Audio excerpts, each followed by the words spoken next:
Hi, I'm Doug Simon, CEO of DS Simon Media. I'm here at the Corporate Anniversary Forum with one of the speakers, David French. David is with the National Park Foundation. He's helping to spearhead the Centennial Campaign for the National Park Service. Thanks so much for being with us. It's great to be here. Great. Tell us about some of the key elements of the campaign. Sure. Really, our objective with our centennial anniversary is not only to have a birthday party and honor the great 100-year legacy of America's national parks, but also to engage the next generation of park visitors, advocates, and supporters. For us, it was really about setting the trajectory for the national parks for the next 100 years and extending an invitation for all Americans, especially our youngest ones, to be part of that. Great. We're going to get to the importance of partnerships in a moment, but there's also a bit of a disconnect where people might be thinking Grand Canyon, Yellowstone, Major Ones, but aren't necessarily aware of the breadth of the national park system. It's true. When we did our research, it told us when we asked people about national parks, we got three answers. It was Yellowstone, Yosemite, and Grand Canyon. So we have a perception issue that national parks, all national parks are big western landscape parks. The reality is there are actually over 410 national parks around the country. The National Park Service actually operates in every county in America. So there's a lot of work the National Park Service is doing to protect America's treasured places, and we need to tell that story better. So we're doing a lot of work with this campaign and the centennial anniversary to do that.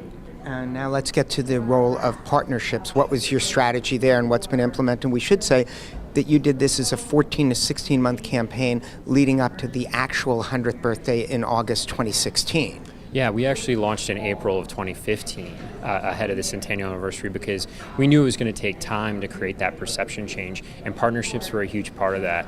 My biggest motto in all of that is never be afraid to ask. You would be surprised the number of partners you might find from all areas and sectors. So as a nonprofit working with a federal government agency, we were lucky enough to have a lot of avenues to work with to ask for those partnerships, but also some obstacles to work through that as well. So we were lucky enough through talent, through media, through many other sectors, including corporate America, wanting and willing to work with us to help share the message. And that's why our campaign, Find Your Park, is a little bit different. We're not doing a big media buy. We're asking for a lot of partners to get behind it and share the message, and that's why it's really more of a movement.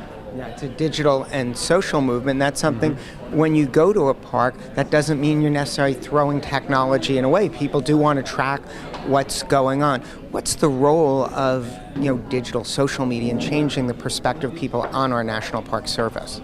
Yeah, I mean, technology is part of who we've become as a society. And so if we're going to embrace the next 100 years of national parks, technology has to be part of that. So for us, visiting a national park doesn't just have to be backcountry camping.